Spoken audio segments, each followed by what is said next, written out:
Breaking news చూస్తున్నాము. America Iran యుద్ధంలో సంచలన పరిణామం చోటు చేసుకుంది. ఇరు దేశాల మధ్య ప్రస్తుతానికి యుద్ధం ముగిసిపోయింది అంటూ కూడా ఒక డీల్ కుదుర్చుకున్నారు. తెరుచుకుంది ఒక్కసారిగా స్ట్రైట్ ఆఫ్ హార్మోస్ జలసంధి. ప్రపంచ దేశాలకు సంబంధించిన నౌకలన్నీ కూడా ఫ్రీగా ఆ స్ట్రైట్ ఆఫ్ హార్మోస్ నుంచి అవి వెళ్ళవచ్చు అంటూ స్వయంగా ప్రెసిడెంట్ డొనాల్డ్ ట్రంప్ ట్వీట్ చేశాడు సోషల్ మీడియా మాధ్యమంలో. ప్రపంచ దేశాలకు సంబంధించి ఆయన ఉద్దేశిస్తూ అమెరికా నౌకాదళ దిగ్బంధనాన్ని ఎత్తివేస్తున్నట్లు వెల్లడించారు ప్రెసిడెంట్ ట్రంప్. అలాగే ప్రపంచ నౌకలన్నింటినీ కూడా ఉద్దేశించి, ప్రపంచ దేశాలకు సంబంధించిన నౌకలను ఉద్దేశించి ఆయన మాట్లాడుతూ ఇంజన్లు స్టార్ట్ చేయండి అంటూ ట్రంప్ పిలుపునిచ్చాడు. 60 రోజుల పాటు మళ్ళీ ఈ కాల్పుల విరమణ ఒప్పందం అమల్లోకి రాబోతుంది. ఖతర్ దేశం మధ్యవర్తిత్వంతో మొత్తానికైతే యుద్ధం 60 రోజుల పాటు ప్రస్తుతానికి దాన్ని విరమించారు. కాల్పుల విరమణ కొనసాగిస్తున్నారు. సో అధికారిక శాంతి ఒప్పందంపై 19న స్విట్జర్లాండ్లో ఇరు దేశాలు అంటే అమెరికా ఇరాన్కి సంబంధించిన ప్రతినిధులు అక్కడ కలుసుకొని సంతకాలు చేస్తారంటూ కూడా పాక్ పిఎం వెల్లడించారు. స్వాగతిస్తున్నాను ఈ 60 రోజుల సీజ్ ఫైర్ని అంటూ పాక్ పిఎం కూడా వెల్లడించడం జరిగింది. మరోపక్కన యుద్ధం ముగింపుతో చమురు సరఫరా సాధారణ స్థితికి వచ్చే అవకాశం ఉన్నట్లు తెలుస్తుంది. మొత్తం మీద డొనాల్డ్ ట్రంప్ చేసిన ఆ ట్వీట్ని రైట్ సైడ్ బాక్స్లో మనం చూస్తున్నాం. దానికి సంబంధించి ఒకసారి ఆ ట్వీట్ని కూడా మీకు చదివి వినిపించే ప్రయత్నం చేస్తా. The deal with the Islamic Republic of Iran is now complete. Congratulations to all. I hereby fully authorize the toll free opening of the strait of Hormuz. So first పాయింట్లో ఇస్లామిక్ రిపబ్లిక్ ఆఫ్ ఇరాన్తో deal complete అయిపోయింది, అంటే పూర్తి అయిపోయింది అంటూ మొదటి లైన్లో చెప్పే ప్రయత్నం చేశాడు. రెండో లైన్లో స్ట్రైట్ ఆఫ్ హార్మోస్ ఇప్పుడు టోల్ ఉండదు, దానికి ఎలాంటి ఛార్జెస్ వర్తించవు. గతంలో మనందరికీ తెలుసు సుమారు ఒక 5 కోట్ల నుంచి 10 కోట్ల రూపాయలు ప్రతి షిప్ పైన ఇస్లామిక్ రిపబ్లిక్ ఆఫ్ ఇరాన్ వసూలు చేస్తూ ఉండే. ప్రస్తుతానికి ఆ టోల్ని విధించరు. యథేచ్ఛగా స్వేచ్ఛగా ప్రపంచంలో ఉన్న ఓడలన్నీ కూడా తిరగవచ్చు స్ట్రైట్ ఆఫ్ హార్మోస్ గుండా అంటూ. దాని తర్వాత simultaneously herewith authorize the immediate removal of United States naval blockade. ఇరాన్కి సంబంధించిన పోర్ట్స్ని అమెరికా దళాలు బ్లాక్ చేసి ఉన్నాయి గతం నుంచి. వాటన్నిటినీ కూడా ఇమీడియట్గా తొలగించేస్తున్నాము అంటూ ట్రంప్ చెప్పుకొచ్చాడు. అలాగే ప్రపంచ దేశాలకి ఆయన పిలుపునిచ్చే ప్రయత్నం చేస్తాడు.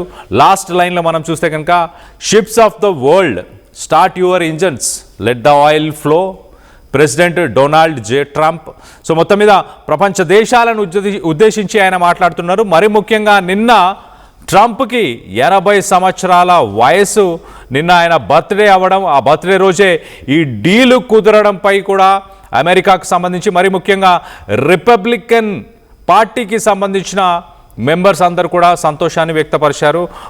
ట్రంప్ ఆయన పుట్టినరోజే ఈ డీల్ కుదరడానికి కూడా స్వాగతిస్తున్నారు. దీంట్లో మనం గమనించాల్సిన విషయాలు ఏంటంటే లెబనాన్తో పాటు ఇరాన్కి సంబంధించిన ప్రాక్సీ కంట్రీస్ ప్రాక్సీ మిలిషియా ఏదైతే ఉందో వాటన్నిటిపైన కూడా సైనిక చర్యలు, అంటే ఇజ్రాయెల్ లెబనాన్ పైన దాడులను కూడా నిలిపివేయాలి. ఆ అంశాలను కూడా దీంట్లో పొందుపరిచినట్టు కూడా తెలుస్తుంది. ఈ అంగీకారంతో 60 రోజుల పాటు కాల్పుల విరమణ ఒప్పందం అమలులోకి రానుంది. ఈ కాలంలో మరి ఇరు దేశాల మధ్య మరింత శాంతి చర్చలు కూడా నిర్వహించబోతున్నారు. న్యూక్లియర్ డీల్ కూడా జరగబోతుంది. మొత్తంగా ఇరాన్ తన మీద ఉన్న శాంక్షన్స్ని తొలగించాలి. అలాగే బిలియన్స్ ఆఫ్ డాలర్స్, ఇరాన్ ప్రభుత్వానికి సంబంధించి బిలియన్స్ ఆఫ్ డాలర్స్ ప్రపంచ దేశాల బ్యాంకుల్లో ఎలాగైతే ఫ్రీజ్ అయిపోయి ఉన్నాయో వాటిపైన కూడా ఆంక్షలు తొలగించాలి అంటూ కూడా ఇరాన్ ప్రధానంగా మొదటి నుంచి ఆ డిమాండ్లను ముందుకు తీసుకొచ్చే ప్రయత్నం చేస్తుంది. మరోపక్కన అమెరికా ప్రధాన డిమాండ్ ఇరాన్ దగ్గర ఉన్న న్యూక్లియర్ అంటే యురేనియంకి సంబంధించిన నిల్వలు ఏవైతే ఉన్నాయో ఆ నిల్వలన్నింటినీ కూడా ఇంటర్నేషనల్ అటామిక్ ఎనర్జీ ఏజెన్సీకి ఇచ్చేయాలి. ఎలాంటి న్యూక్లియర్ ప్రోగ్రామ్ అంటే అణుబాంబుని తయారు చేసే ప్రయత్నం ఇరాన్ చేయకూడదు అంటూ చేయనంటూ కూడా హామీ ఇవ్వాలి అనేది అమెరికా ముందు నుంచి కోరుతున్న డీల్ అని చెప్పొచ్చు. అయితే ఈ డీల్ తాలూకు మరిన్ని వివరాలు బయటకు రావాల్సి ఉంది. ఖతర్ అనే దేశం ఆ మీడియేషన్ చేసి ఈ ఒప్పందాన్ని ఖరారు చేసినట్టు తెలుస్తుంది. ఖతర్కి సంబంధించిన ప్రతినిధులు ఇరాన్లోని తెహరాన్కి వెళ్ళి సుమారు 15 గంటల పాటు చర్చలని జరిపారు. ఆ 15 గంటల పాటు చర్చలు జరిపిన తర్వాత ఒక మెమరాండంని ఇరాన్ ప్రభుత్వానికి సంబంధించిన ప్రతినిధులు ఒక మెమరాండంని ఇచ్చే ప్రయత్నం చేశారు. అమెరికా ఇచ్చిన మెమరాండంని ఇరాన్కి సంబంధించిన ప్రతినిధులకి ఈ ఖతర్ దేశానికి సంబంధించిన మీడియేషన్ వ్యక్తులు వాళ్ళు దాని ఇరాన్కి సంబంధించిన ప్రతినిధులకు చెప్పే ప్రయత్నం చేశారు. మొత్తం మీద శాంతి ఒప్పందం పూర్తయిపోయింది. ఇరాన్ పైన ఆంక్షలను తక్షణమే ఎత్తివేస్తున్నట్లు ట్రంప్ స్వయంగానే ప్రకటించారు. హార్మోజ్ని వెంటనే తెరవాలంటూ కూడా సోషల్ మీడియాలో ఆయన ఒక పోస్టును పెట్టడం జరిగింది. మొత్తం మీద ఈ పోస్టుతో మరి ప్రపంచ దేశాలకి సుమారు 20% ఆయిల్ ఇక్కడి నుంచే వెళ్తుంది. ఆ 20% ఆయిల్కి ప్రస్తుతానికి గ్రీన్ సిగ్నల్ వచ్చినట్టు చాలా క్లియర్గా తెలుస్తుంది. అలాగే ఎక్స్పోర్ట్స్ ఇంపోర్ట్స్ మరీ ముఖ్యంగా గల్ఫ్ దేశాలకు సంబంధించి ప్రపంచ దేశాలతో మరి ముఖ్యంగా భారత్తో ఎంతగానో ట్రేడ్ రిలేషన్స్ ఉన్నాయి. గల్ఫ్ కంట్రీస్కి ఇక్కడి నుంచి బాస్మతి రైస్ నుంచి మొదలు పెట్టుకుంటే మీట్ కావచ్చు, అలాగే ఇతర సరుకులు సామాన్లన్నీ కూడా ఇండియా నుంచే పంపిస్తుంటాం. అక్కడి నుంచి ఇండియా ఎక్కువ శాతం ఎల్పిజి, ఎల్ఎన్జి అలాగే ఆయిల్ని దిగుమతి చేస్తూ ఉంటారు. ఆ ఆయిల్ కొరత ఏర్పడి ప్రస్తుతానికి ఈ భారత్లో సుమారు 8 రూపాయలు పెట్రోల్ డీజిల్ పైన ధరలు పెరగడం మనం గమనిస్తున్నాం.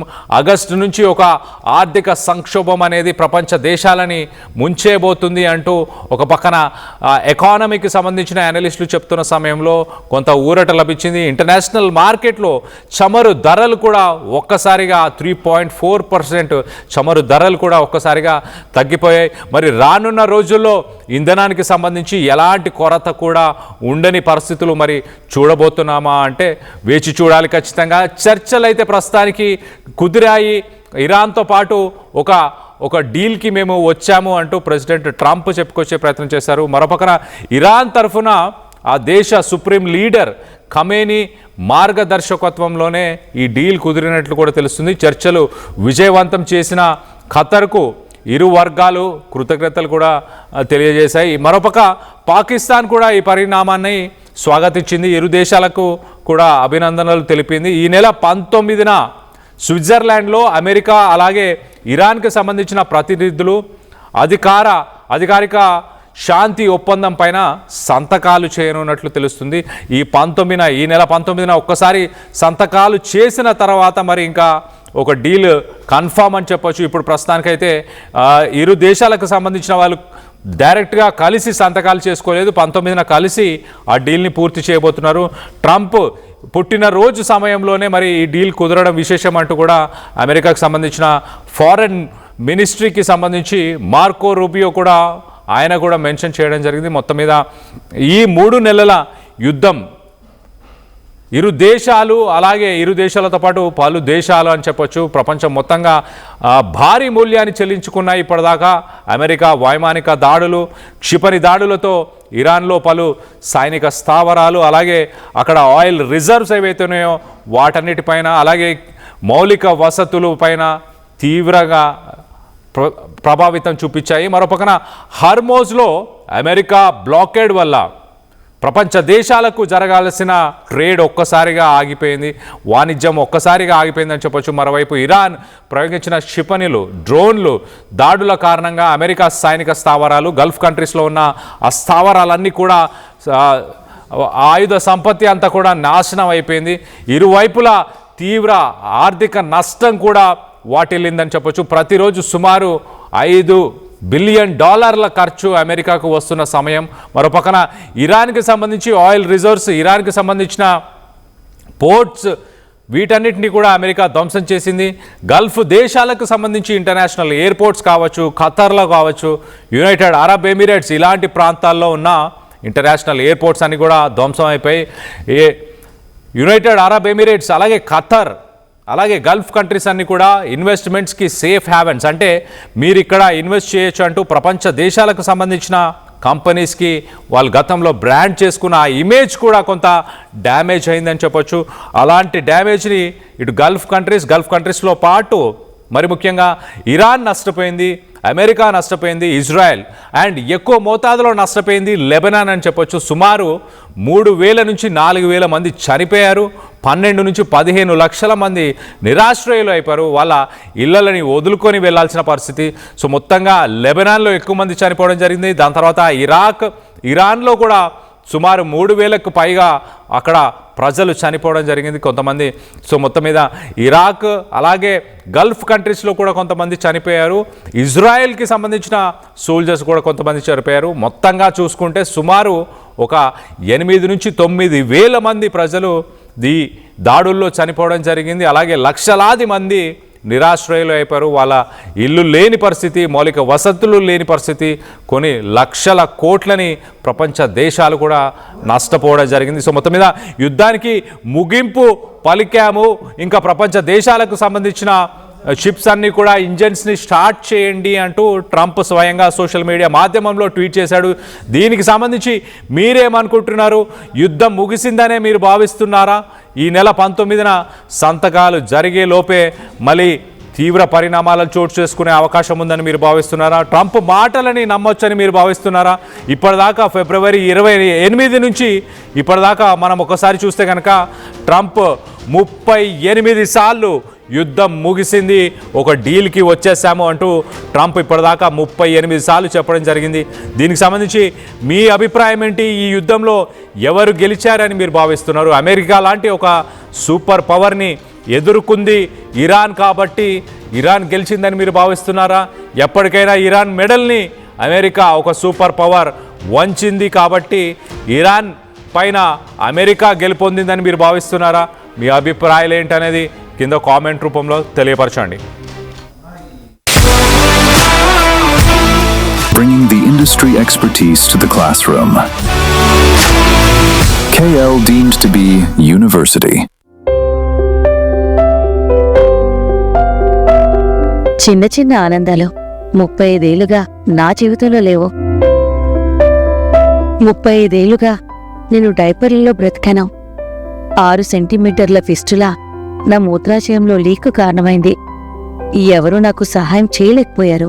AINUలో వైద్యులను కలిసే వరకు అక్కడ వారు రోబోటిక్ శస్త్రచికిత్సతో నాకు పరిష్కారం ఇచ్చారు. వారు నా ఆత్మవిశ్వాసాన్ని కూడా తిరిగిచ్చారు. Precision care makes it possible. The Center for Robotic Surgery at AINU